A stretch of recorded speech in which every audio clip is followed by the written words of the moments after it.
Olá, pessoal, tudo bem com vocês? Que Deus abençoe grandemente sua vida e seus estudos. Sejam muito bem-vindos ao Desafiando Concursos. Para você que não me conhece, meu nome é Rebeca Costa, sou professora de legislação e nós vamos conversar um pouquinho sobre mais uma legislação que foi cobrada no seu edital. E a sua prova agora domingo, você não pode ir para a sua prova sem passar por essa legislação, que é a Lei de Improbidade Administrativa. Galera, bom, quem já acompanha, quem já sabe, já acompanha o Desafiando Concurso há um tempo, sabe que eu sempre deixo um versículo bíblico antes de iniciarmos a aula. Por quê? Para ficar uma aula leve, para ficar uma aula fácil de se entender. Eu gosto muito desse versículo, principalmente por esse momento nosso aqui. Do homem são as preparações do coração, mas do Senhor a resposta da língua. Provérbios 16:1. Então, você fez a sua parte durante todo esse processo de aprendizado, você fez a sua parte, então vai para a sua prova em paz, nada de ansiedade. Deus vai te abençoar, confie em Deus e em você também. Amém, pessoal? E todos esses materiais, tudo eu dedico sempre a Deus. Galera, bom, para quem já acompanha, já sabe que a plataforma do Desafiando Concursos fez 2 cursos, um aula em vídeo mais aula em PDF e o outro só aula em PDF. A aula em vídeo mais PDF por R$19,90 e a aula em PDF só PDF por R$10. Se você quiser toda a parte de legislação, o link está aqui na descrição. Porém, gente, até mesmo por uma questão de igualdade, por que nós estamos colocando essas aulas de revisão aqui no YouTube? Para que todo mundo venha poder ter acesso na sua prova como uma véspera. Tá? Mas se você quiser eventualmente, Rebeca, eu quero os PDFs para eu poder estudar em casa, enfim, é só você ir lá na plataforma por R$10, tá bom, galera? Bom, vamos lá. Nós vamos falar hoje, então, sobre a lei de improbidade, tá? Deixa eu vir aqui com vocês na minha tela, deixa eu compartilhar aqui o meu quadro. Bom, vamos lá, pessoal. Primeiro ponto, lei de improbidade. Então, lei de improbidade. Bom, lei de improbidade tem alguns pontos que tivemos alterações e que essas alterações precisam ser cuidadosamente atentadas. Primeira alteração importante. Na verdade, eu vou aqui fazer um apanhado geral, tá? Depois eu falo as alterações, enfim. Bom, primeiro ponto, lei de improbidade. Sabemos, então, que essa legislação ela está no rol de direito administrativo.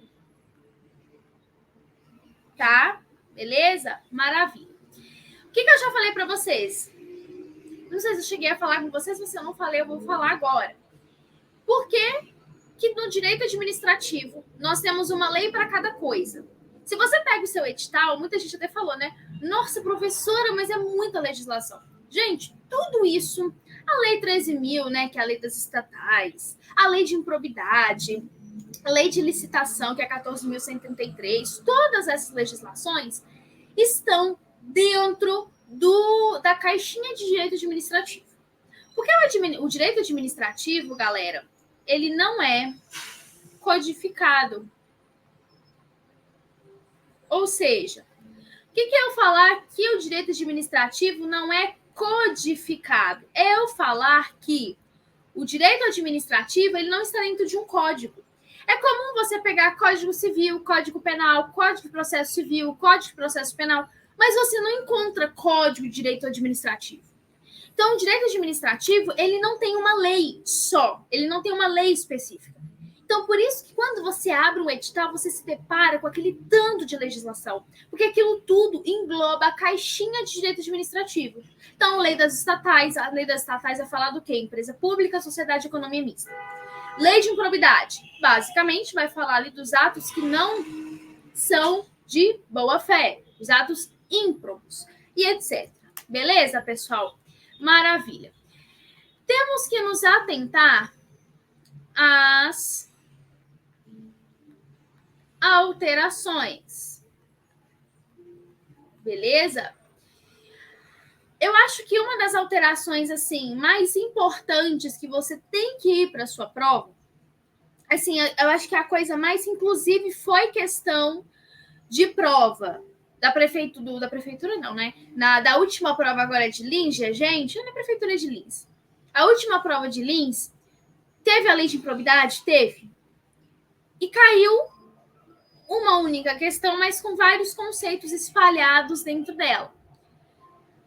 O que é mais importante dessas alterações aqui é o fato da improbidade só ser caracterizada por dolo.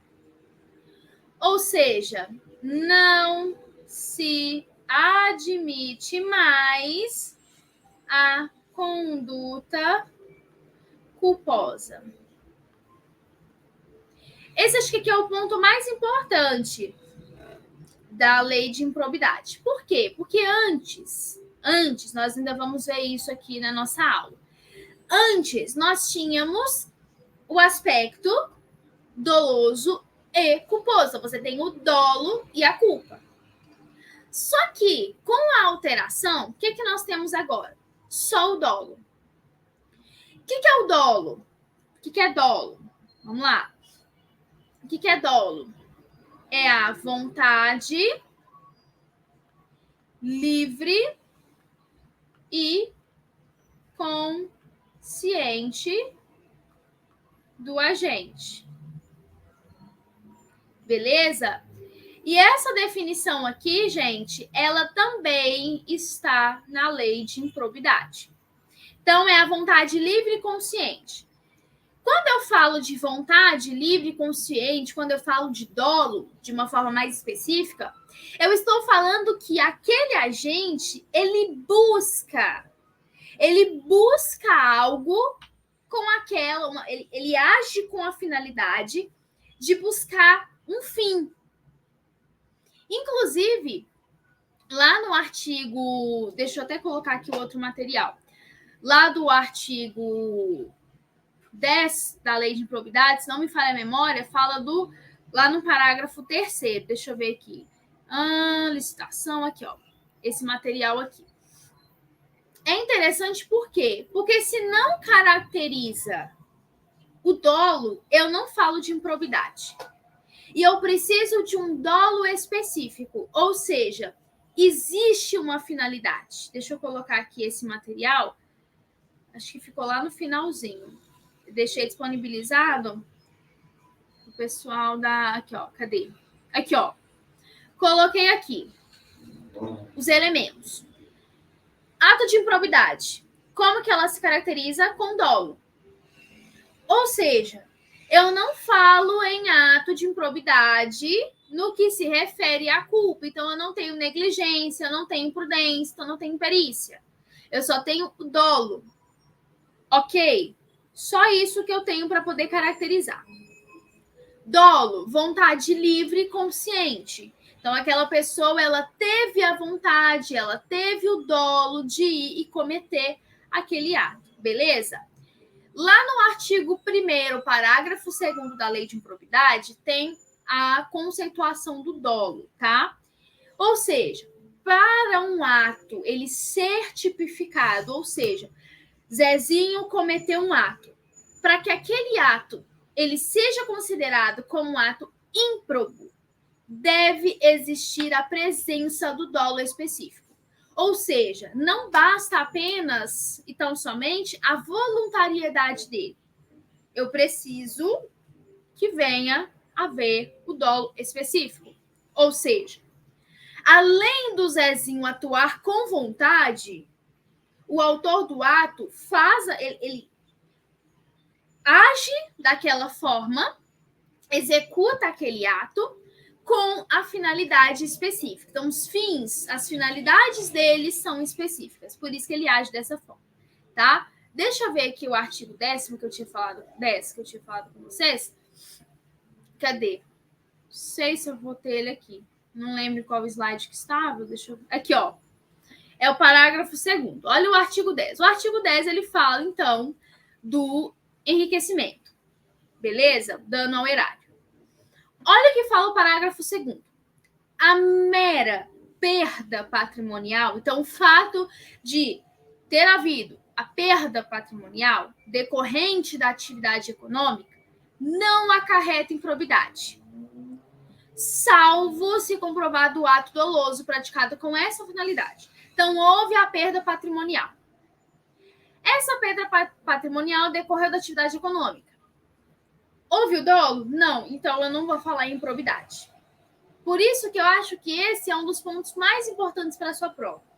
Você ir com esse conceito de que a improbidade, ela só se caracteriza com ato doloso. Por que eu falo isso? Porque, inclusive, eu trouxe questões aqui para vocês que vocês vão ver, vocês verão, que a banca gosta de falar o ato culposo, o ato doloso e culposo. Não, só o dolo, beleza? Bom, vamos lá para um conceito bem rápido. O que é improbidade? De uma forma ali mais conceitual. Então, obviamente, o vocábulo vem de probidade. E o que é probidade, gente? É aquilo que é bom, aquilo que é honesto, aquilo que é íntegro.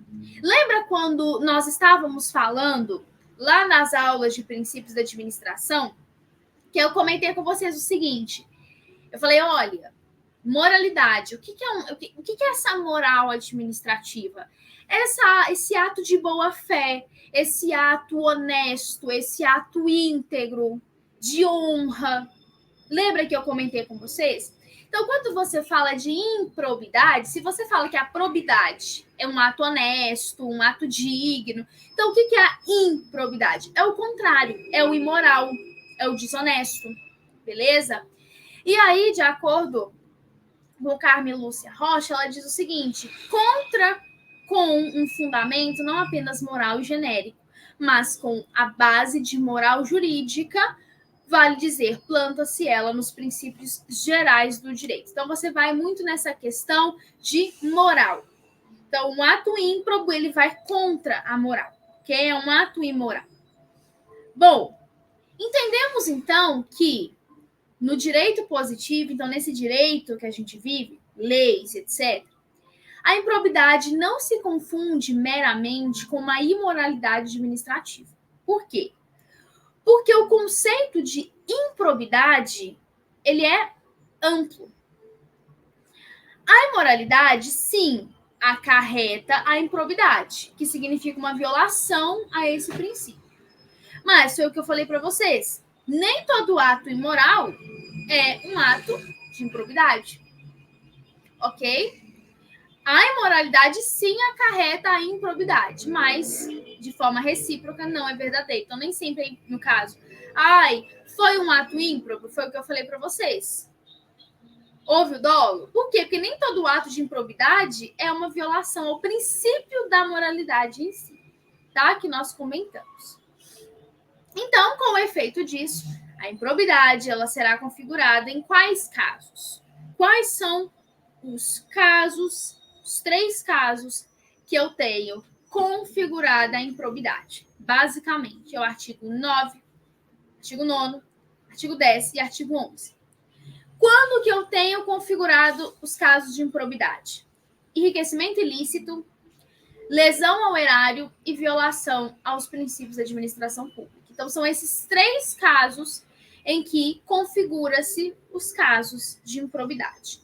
Enriquecimento ilícito, lesão ao erário e violação aos princípios da administração. Bom, partindo disso, então, vamos para a primeira pergunta. Assinale a alternativa correta sobre a lei de improbidade administrativa. Gente, como que a VUNESP ela trabalha? Vamos supor, muitas das vezes ela traz uma questão mais ampla, ou seja, o que seria uma questão mais ampla? Uma coisa é eu virar para você e falar assim, olha, deixa eu ver aqui um exemplo. Deixa eu ver aqui uma outra legislação. Pensei aqui. Uma coisa, lembra lá da aula de licitação? Uma coisa, eu tenho uma questão assim. Assinale a alternativa correta acerca das modalidades de licitação. Quando eu falo assinale a alternativa correta sobre as modalidades de licitação, você vai entender que, peraí, a VUNESP quer saber se eu sei quais são as modalidades. Não está me perguntando mais nada. Ela quer saber só das modalidades de licitação. Mas como que a VUNESP também cobra? Exemplo, assinale a alternativa correta sobre a lei de licitação, a lei 14.133, mais conhecida como a lei de licitação.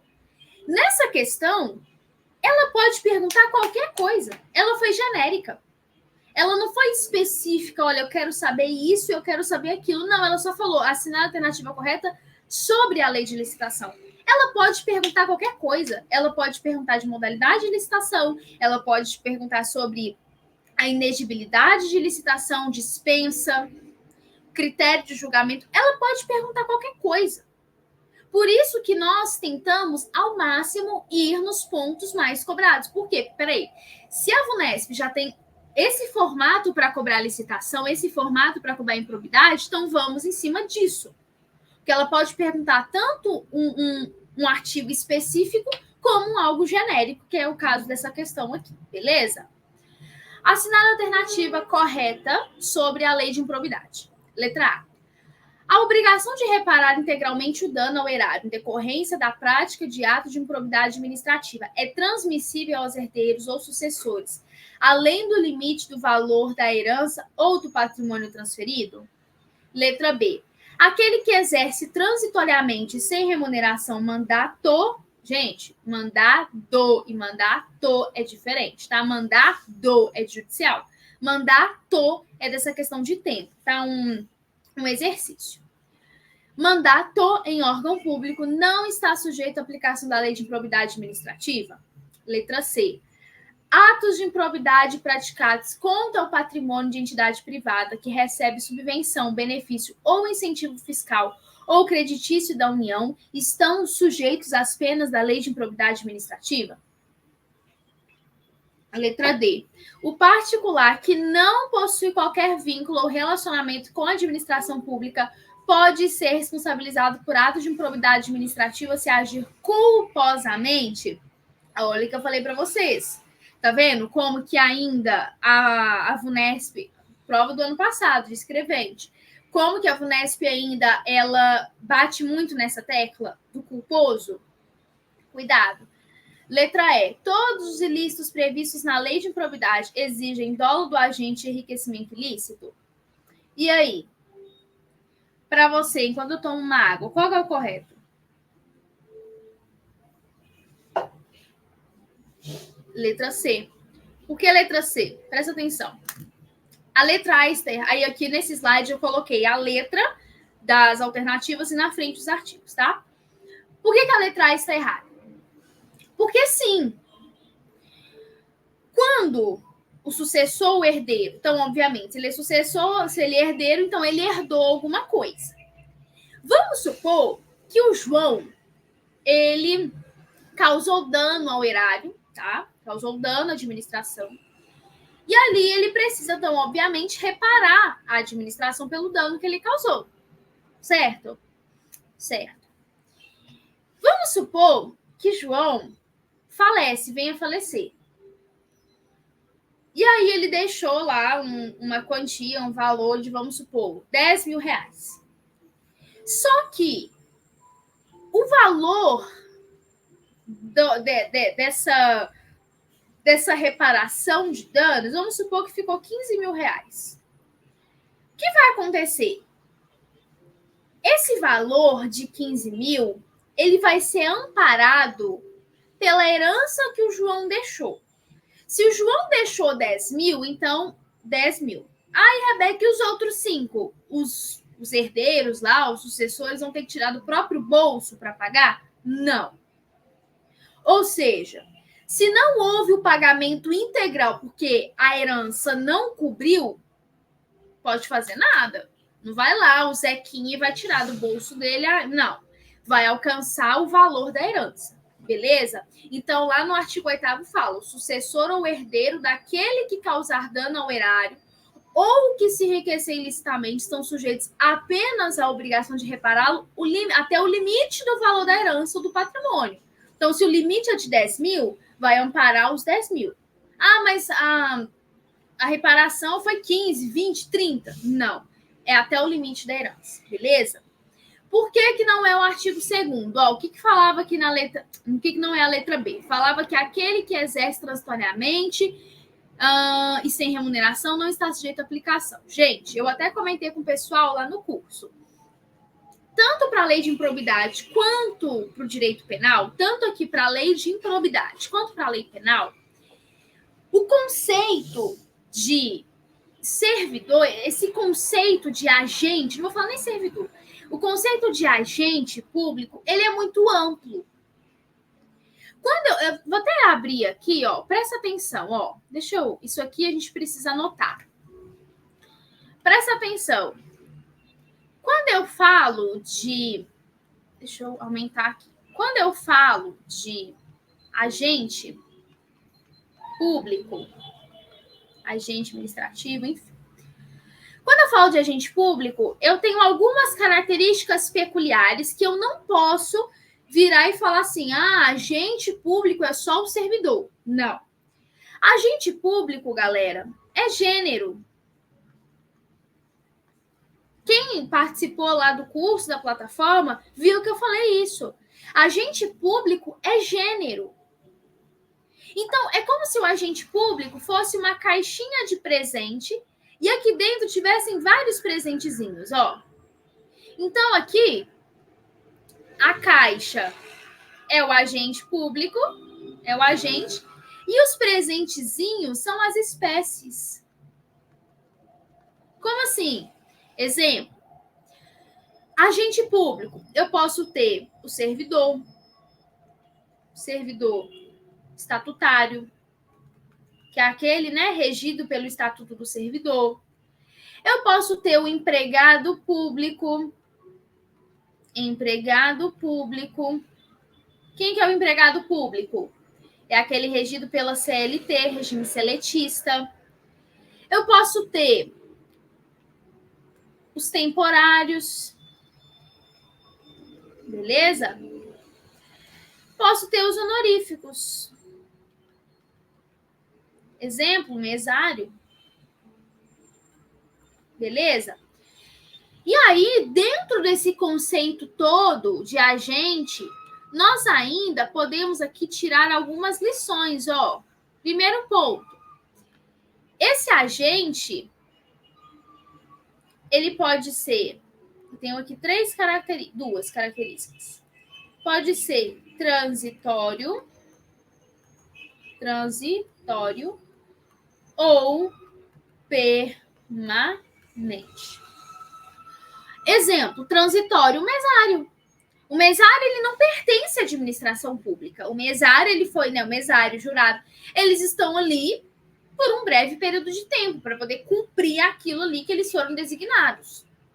Permanente é o servidor público, por exemplo. Foi lá, passou no concurso, já adquiriu estabilidade, lá passou estágio probatório, etc. Outra característica é que pode ser remunerado ou não. Ou seja, o mesário, ele tem remuneração? Não. Então, o agente público, esse gênero, ele pode ser remunerado ou não. E aí entra uma coisa que eu comentei até com os alunos de Lins. Isso aqui, ó, tem que prestar atenção. Deixa eu puxar uma setinha aqui. Presta atenção. Todo cargo exerce função. Mas nem toda função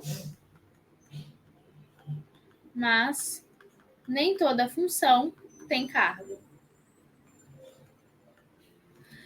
Entenderam?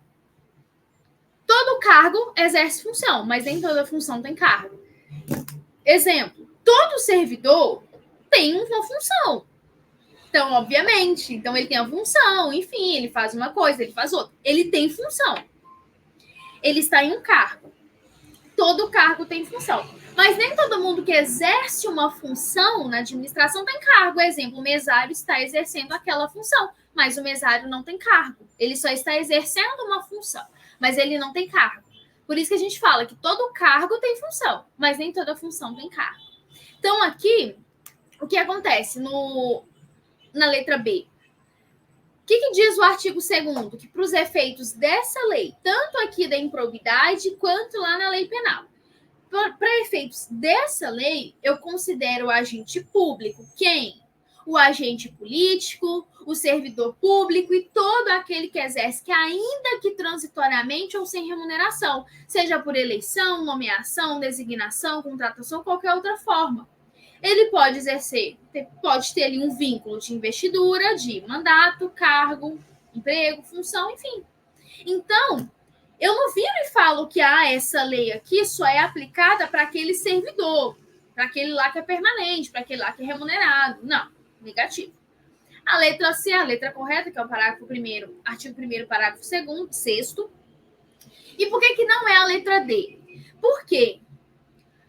O artigo 3º fala o que mesmo? O artigo 3º e o artigo 10 e parágrafo 2º. Para se caracterizar o ato de improbidade, o agente precisa ter agido de forma dolosa. Beleza? E não culposa. E por que não é a letra D? Porque a letra D me falou assim,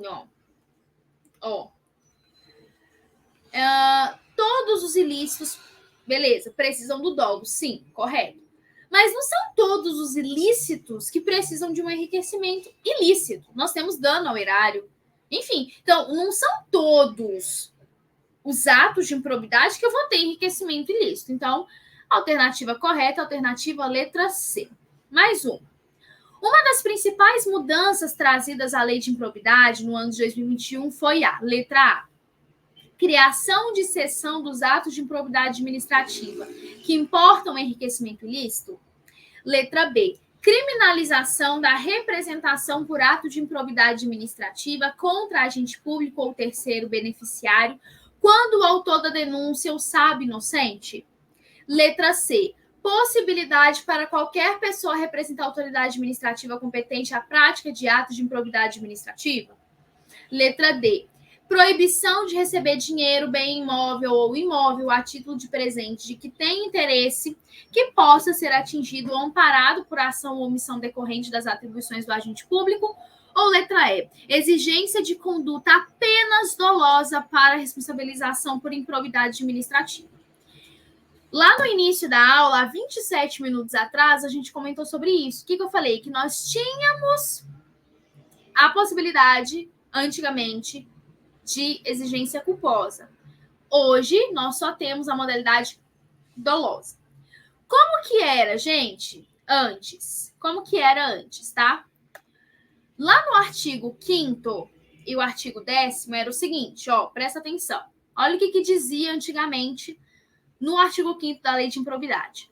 Que ocorrendo lesão por ação dolosa ou culposa. E no artigo 10º, ação dolosa ou culposa. Então, antigamente, você tinha a possibilidade, antes de 2021, você tinha ali a modalidade dolosa ou culposa. Hoje, não. Olha aqui o artigo 1º, parágrafo 3º. O que eu tenho hoje? O mero exercício da função ou desempenho de competência pública sem comprovação do ato doloso com fim ilícito afasta a responsabilidade por ato de improbidade. Então, hoje, você não tem mais a possibilidade de uma comprovação de um ato de improbidade por uma ação culposa. Não. Ou seja, o mero exercício sem comprovação de que houve o ato doloso com o fim ilícito afasta a responsabilidade por ato de improbidade. Beleza? Mais uma questão. Constitui ato de improbidade administrativa que atenta contra os princípios da administração pública a seguinte conduta prevista no artigo 11 da Lei de Improbidade. Letra A. Transferir recursos à entidade privada em razão da prestação de serviços de saúde sem a prévia celebração de convênio ou instrumento congênere. Letra B. Deixar de cumprir a exigência de requisitos de acessibilidade previstos na legislação. Letra C. Praticar ato visando fim proibido em lei ou regulamento ou diverso daquele previsto na regra de competência. Letra D. Descumprir normas relativas à celebração, fiscalização e aprovação de contas de parcerias firmadas pela administração pública com entidades privadas. Ou letra E. Nomear ou realizar indicação política por parte dos detentores de mandatos eletivos. E aí, enquanto eu tomo uma água, vocês respondem.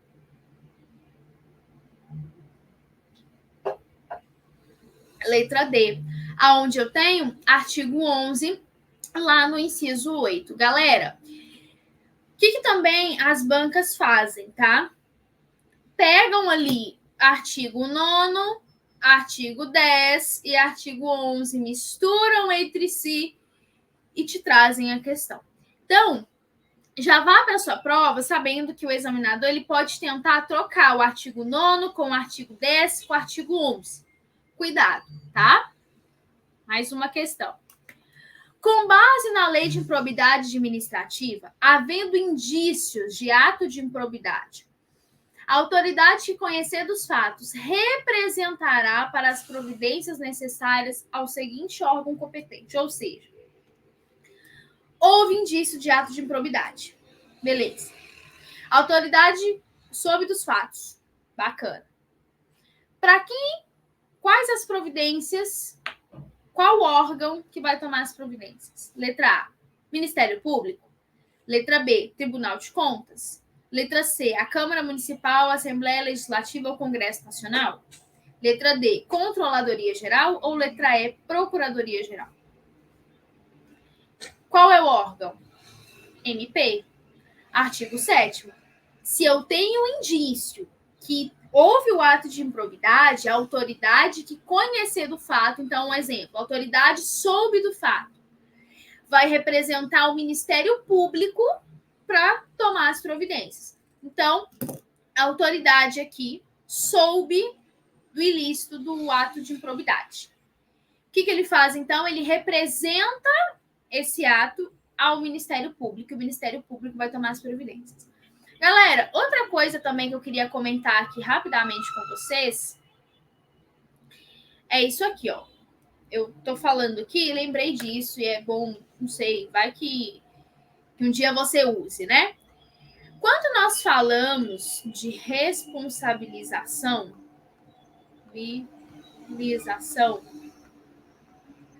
tá? Nós precisamos saber que existem 3 tipos de responsabilização. Seja na esfera administrativa, seja na esfera civil, ou seja na esfera penal. Quando que a responsabilização como que ela vai acontecer na esfera administrativa? Por meio de um PAD, Processo Administrativo Disciplinar. E na esfera civil? Por meio de uma indenização. Seja a administração ou seja a terceiros. Beleza? Seja para administração, seja para terceiros. Terceiros. Deixa eu escrever aqui. Senão, né, você olha e fala, o que é isso? Terceiros. E penal vai ser o quê? Vai ser um processo judicial. Aí eu tenho crime ou contravenção. Contravenção. Beleza? Por que eu estou trazendo isso aqui para vocês? Porque... Ah, tá. E rapidinho, antes aqui do PAD, pode ter sindicância, tá? Pode ter sindicância. Por que eu falo isso para vocês? Porque quando a gente olha isso aqui, aí você vai falar, Rebeca, mas entendi. Mas então, no caso, a pessoa só pode ser responsabilizada por uma área, certo? Não, errado. Gente, as áreas administrativas A área civil ou a área penal, elas são o quê? Elas são independentes. É isso mesmo que você ouviu. Elas são áreas independentes. Elas são independentes entre si. Então, o fato de ter um processo administrativo correndo não significa dizer que ela não possa também venha precisar indenizá-la na esfera civil, ou até mesmo responder na esfera penal, tá? Por isso que eu quis falar isso aqui com vocês, para que vocês entendam que são áreas diferentes, tá? Maravilha. Mais uma questão. Essa aqui é legal, ó. Considere que a empresa ABC, por meio de seu diretor Amaury, juntamente com o João, servidor público, praticaram um ato de improbidade que causou prejuízo ao erário. Com base no disposto na Lei 8.429, que é a lei de improbidade, é correto afirmar que, letra A, as sanções previstas na lei se aplicarão à empresa ABC, ainda que o ato de improbidade administrativa seja também sancionado com ato lesivo de administração, de que trata a Lei 2.846, que é uma outra legislação, tá? Não se preocupe. Letra B. A Amaury não responde pelo ato de improbidade que venha a ser imputado à empresa ABC, salvo se comprovadamente houver participação e benefícios diretos, caso em que responderá nos limites de sua participação. Gente, já dei a resposta certa. Que coisa, sem querer eu mudei o slide, enfim. Gente, por que a letra B? Presta atenção. O artigo 3º, parágrafo 1º, fala o seguinte, que o sócio, cotista, diretor, e olha aqui, ó, o Amaury, ele era diretor da empresa ABC, tá? Se essas pessoas, tá, o sócio, diretor, de pessoa jurídica, direito privado, ou seja, o Amaury era diretor da empresa ABC, uma empresa de pessoa jurídica. O Amaury não responde pelo ato a que venha a ser imputado à pessoa jurídica. Então, vamos supor, tá lá a empresa. A empresa é uma pessoa jurídica, mas ela responde pelos seus atos. O Amaury, ele era diretor dela. O fato da pessoa jurídica ABC ser responsabilizada, isso não significa que o fato do Amaury ser diretor, ele também vai ser responsabilizado. Claro, ele só vai ser responsabilizado se houver comprovada a participação. Mesmo assim, ele vai responder nos limites da sua participação. Então, ele fez isso, ele vai responder isso. Ele participou até aqui, ele vai responder até aqui. Beleza? Outra questãozinha aqui, ó. Suponha que uma autoridade do município tenha conhecimento de fato que caracteriza indício de ato de improbidade. Nessa situação hipotética, com a finalidade de tomar as providências necessárias, a autoridade, nos termos da Lei 8.249, 429, enfim, inverti todos os números aqui, deverá representar quem, gente? Ao Ministério Público, ao delegado de polícia, ao juiz criminal, à Procuradoria do Estado ou à Defensoria Pública? Eu acho que eu li a questão muito rápido, né? Ó, suponha que uma autoridade do município tenha conhecimento do fato de improbidade. Então, ele identificou o ato, o indício de improbidade. A quem ele vai representar? Nós falamos, né? Ao Ministério Público. Tá vendo? É uma questãozinha que a Vunesp, então, repetiu, tá? De acordo com a Constituição Federal, a suspensão dos direitos políticos, a perda da função pública, a indisponibilidade dos bens e o ressarcimento ao erário são sanções aplicáveis em decorrência de: letra A, crime contra a administração pública; letra B, improbidade administrativa; letra C, crimes cometidos por servidores públicos; D, infrações administrativas; ou letra E, crime de responsabilidade? Essa aqui tá linda, gente. Do que nós estamos falando? De improbidade. Então, a perda de função, a indisponibilidade de bens, ressarcimento são aplicados à improbidade. Beleza? Olha lá, artigo 15 da Constituição. É vedada a cassação de direitos cuja perda ou suspensão só se dará nos casos de inciso, sim, improbidade administrativa. Beleza? De acordo com os termos da Lei Federal 8.429, constitui ato de improbidade administrativa que atenta contra os princípios da administração pública a ação ou omissão dolosa que viola os deveres de, letra A, legalidade, que é o artigo 11, tá? Legalidade, eficiência e continuidade. Honestidade, publicidade e eficiência. Letra C, eficácia de publicidade, de imparcialidade. Letra D, legalidade, eficiência e moralidade. Ou letra E, honestidade, imparcialidade e de legalidade. Letra E, onde tem artigo 11. Constitui ato de probidade que atenta contra o princípio. Honestidade, imparcialidade e de legalidade. Mais um. Na hipótese de prática de ato de improbidade administrativa que causa lesão ao erário, o agente público estará sujeito à aplicação de pena de suspensão dos direitos políticos por até, ou seja, você tem um prazo. Então, a pena de suspensão não é eterna, não é para sempre. Ou seja, 4 anos, 6 anos, 8 anos, 12 anos ou 14 anos? 12 anos. Ou seja, causou lesão ao erário, o agente está sujeito à aplicação da pena de suspensão. Onde eu tenho o artigo 12, inciso 2, suspensão dos direitos políticos até 12 anos, ok? Essa aqui, galera, foi a questão que eu falei para vocês que caiu na prova de domingo da Prefeitura de Lins, tá? Tá aqui a resposta correta, eu vou deixar na tela para vocês verem. Eu trouxe ela mesmo para vocês verem como que foi cobrada, tá? Por quê? Porque eu quero falar aqui com vocês um resuminho para vocês irem para sua prova com isso bem na mente, tá?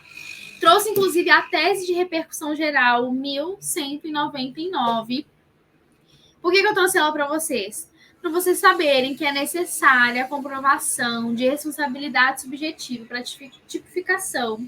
O elemento subjetivo dolo. Gente, por favor, está mais que entendida a premissa de que é necessário um elemento subjetivo.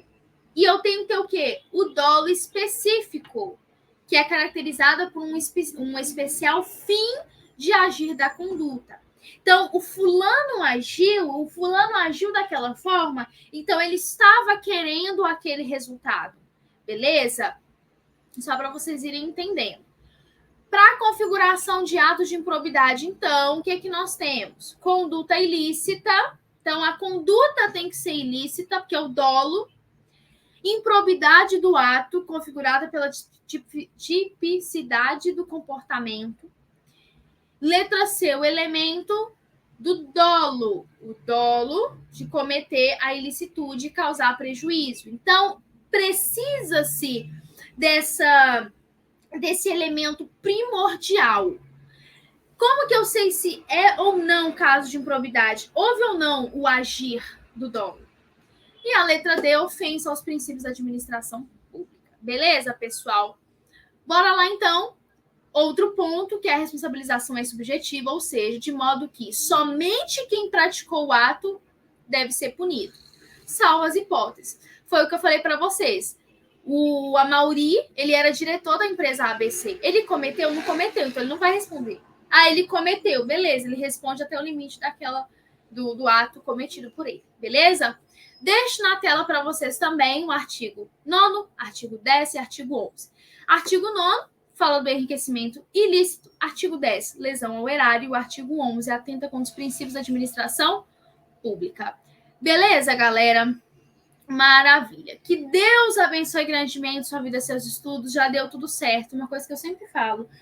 Vai em paz para a sua prova, que Deus te abençoe, já deu tudo certo, Deus é contigo, já deu tudo certo. Tome posse de que você vai chegar na sua prova, você vai lembrar de tudo, nada de desânimo, não vá com... Gente, por favor, não vá com pensamento pessimista. Ai, eu não sei, ai, será que eu vou passar? Não, eu tô indo porque eu vou passar. Eu sei o que eu fiz, eu sei o que eu estudei, eu sei o tempo que eu tirei. Foi fácil ou não foi fácil? Rebeca, mas eu tirei pouquíssimas horas por dia. Amém. Essas pouquíssimas horas que você tirou por dia vai, sem sombra de dúvida, ser o diferencial. Como eu falei, tenha fé em Deus e também confie no que você fez.